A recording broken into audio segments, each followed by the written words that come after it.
안녕하십니까? 오늘은 원영이정의 명리산책 제132강 모친에 대해서 강의를 드리겠습니다.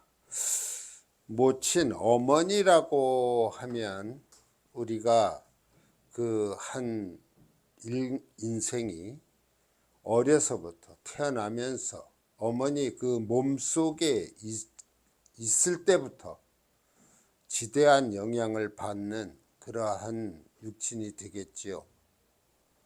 어머니 몸속에서 약 270일을 자란 뒤에 이 세상에 오지 않습니까? 이 세상에 와서 한 인간에게 가장 지대한 영향을 미치는 존재가 어머니라고 생각을 합니다. 그 어머니의 어떠한 교육에 의해서 한 인간의 행불행이 좌우되기도 합니다. 이 어머니에 대해서 앞으로 한 세 강의에 의해서 알아볼까 하는데요. 우리가 모든 육친이 다 중요하지만 이 모친에 대한 이야기는 잘 기억을 해 두셔야 할 것입니다. 자, 이 모친의 관계를 살펴볼 때 단순히 어머니만을 지칭하는 것이 아니고 외가 쪽에, 그러니까 외삼촌이라든지 또는 이모, 다시 말하면은 어머니의 형제 자매가 되겠죠. 그리고 통틀어서 외가라는 그 존재 자체를 우리는 인수에 준해서 판단한다. 우리가 사주 상담을 할 때 뭐 외가에 관한 얘기도 간혹 나오게 됩니다. 그때 무엇을 기준으로 해서 판단해야 할지 당황할 수도 있는데요. 모든 그 이 외가에 관한 외삼촌, 이모 이런 육친들에 대해서는 인수로서 준해서 판단한다. 이것은 모친과 좀 어찌 보면 동떨어진 얘기도 같습니다만 우리 그 여성들은 결혼을 하게 되고 결혼을 하면은 시가에 시모를 모시던가 그렇지 않으면은 떨어져 살더라도 그 시어머니에게 정성을 다해야 되는 그러한 상황 아니겠습니까? 그래서 이 시가 시댁과 그 시모 시어머니는 재성을 기준해서 판단한다. 왜냐하면 시어머니가 재가 되지 않습니까? 재성이 됩니다. 여기서 이 일주, 그 사주의 주인공과 이 시모의 관계는 참 복잡미묘합니다. 아마 결혼해서 가장 사랑을 받는 존재도 시어머니가 될 수 있고 가장 스트레스를 주는 존재도 시어머니가 될 수 있겠습니다. 이것은 그 사주의 주인공과 자기 명조 속에 놓은 재성을 견주어 봤을 때 내가 일간이 신강하면은 재성을 제압할 수 있죠. 그럴 때에 우리가 좀 주의할 필요가 있어요.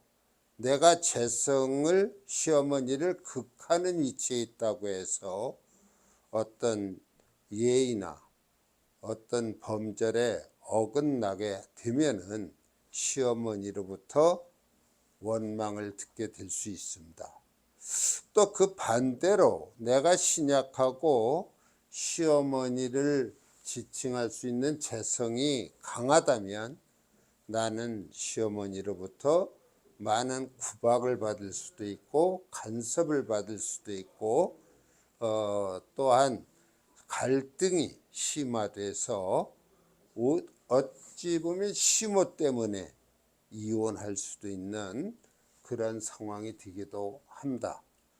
가장 좋은 것은 나와 이 시모를 나타내는 재성이 대등한 위치에 있을 때 서로 범접하지 못하는 그러한 면이 있습니다. 여하튼 그것은 나중에 또 강의를 드리겠는데요. 여하튼 이 모친 관계에서 잠시 한 여성에 처해야 하는 그런 상황에 대한 얘기라서 함께 다뤘습니다. 그 다음에 세 번째, 인수가 대운, 세운에서 동시에 피상된다. 형충극을 당한다. 이 피상된다고 하는 것은 우리가 흔히 극을 당해서 상하게 되는 그러한 상태가 되겠습니다만, 대체로 저는 그렇게 판단을 합니다. 형의 작용이 제일 강하고 두 번째가 충이 되고 세 번째가 극이 되지 않겠나. 그래서 어떠한 불행이나 재앙이나 이런 것이 주어질 때는 형충극이 우선하고 거기에 흉한 신살이 더해짐으로 인해서 그 재앙이나 질병이나 이러한 것들이 정도의 차이가 있습니다. 근데 여기서 좀 유의할 것이 인수가 대운, 세운에서 동시에 피상이 되면 했습니다. 많은 이 명리를 강의하시는 선생님들께서 대운을 중시한다 또는 세운을 중시한다 그런 차이도 보이는 것 같습니다.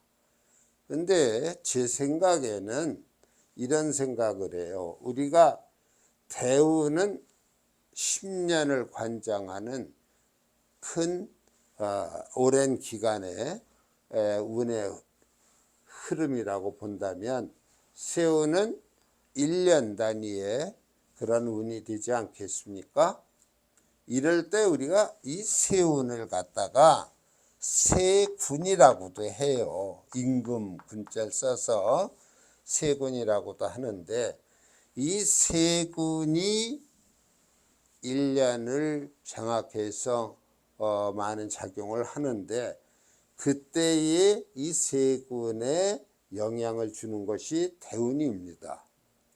그러니까 이러한 얘기를 할 수가 있어요.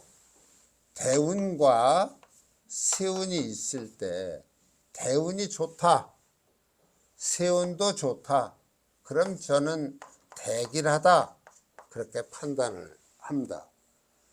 그런데 대운이 좋다, 세운이 나쁘다 이러면은 저는 소흉으로 보게 됩니다. 오히려 흉합니다. 세운이 더 직접 와 닿는 거죠. 그 다음에 대운이 나쁘고 세운이 좋다 그러면은 소길로 보게 되고, 다 나쁘다, 대운도 나쁘고 세운도 나쁘다 그러면은 대흉으로 보게 됩니다. 대흉으로 보게 됩니다.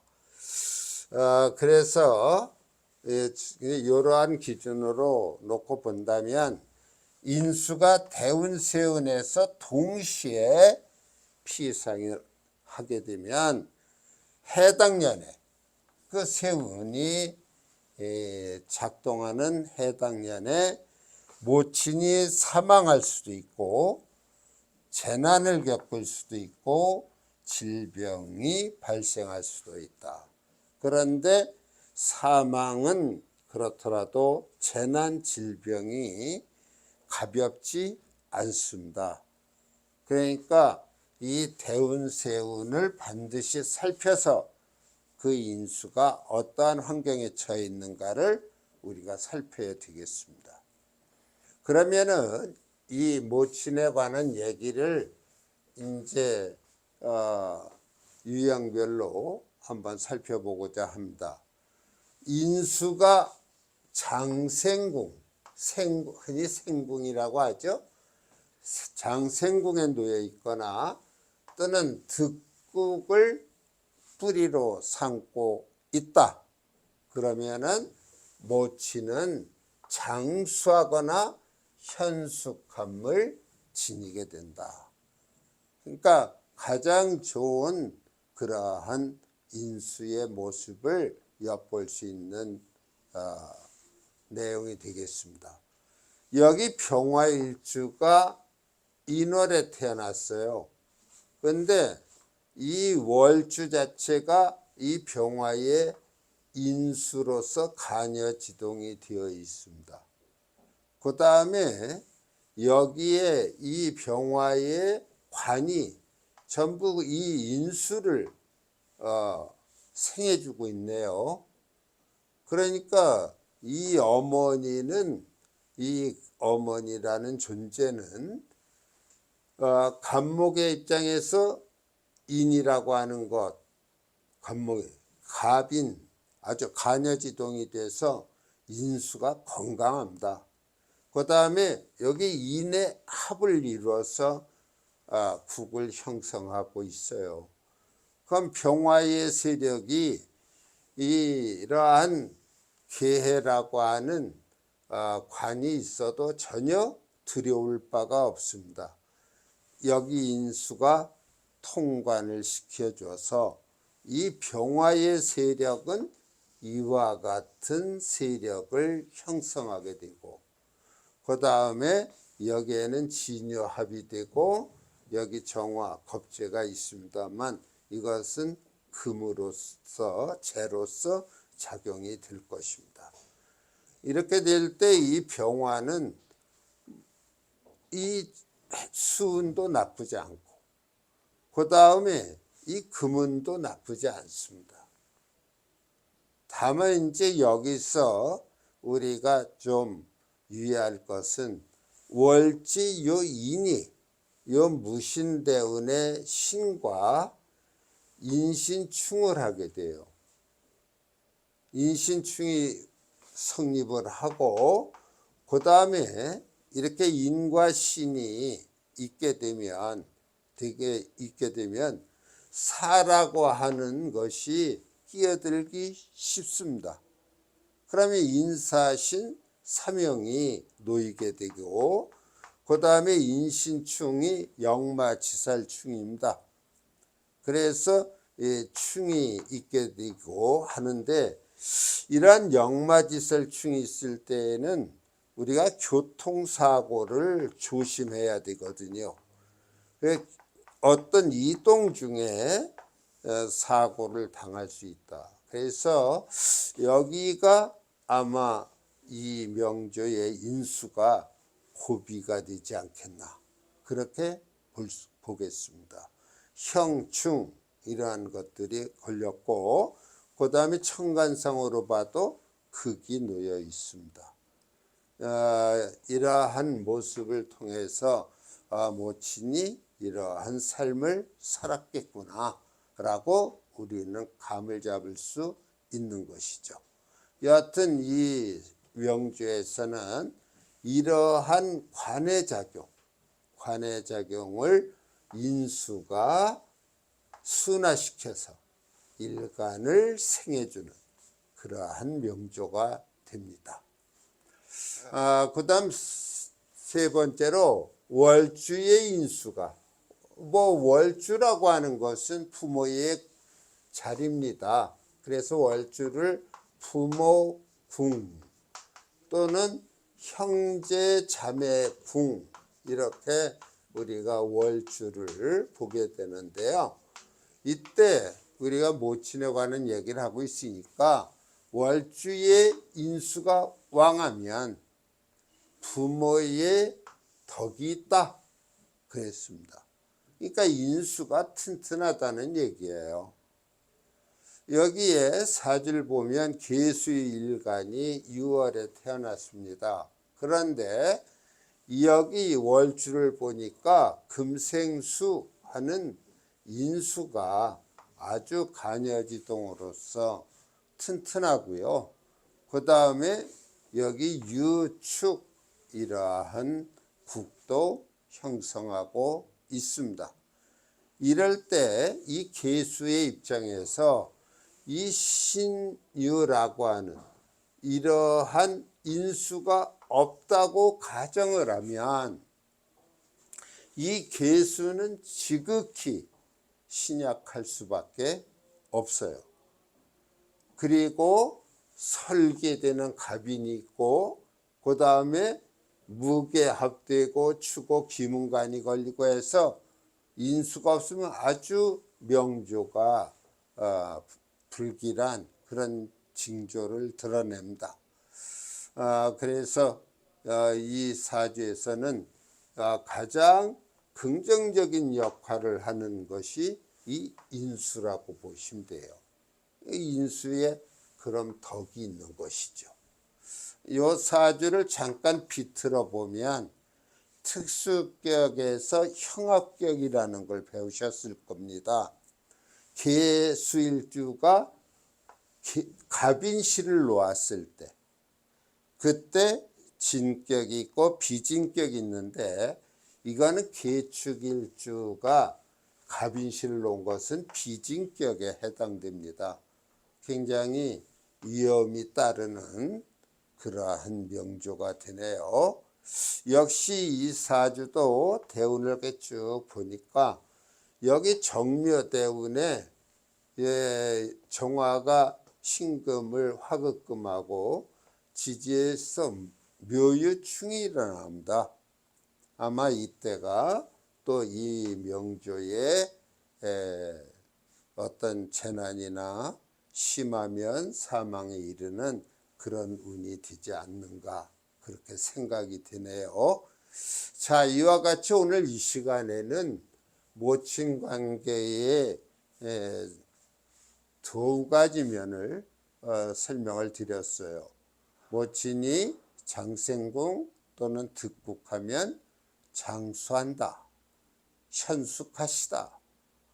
그 다음에 월주의 인수가 왕하면 부모의 덕이 있다.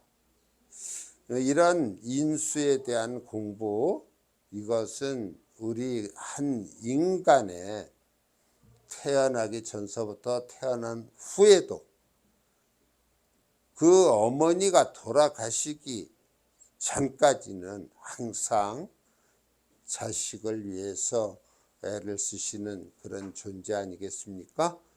그래서 우리가 사주를 판명하는 데 있어서도 인수의 상태를 곰곰이 생각해서 판명을 하셔야 할 것입니다. 자, 오늘 강의 여기서 마치겠습니다. 감사합니다.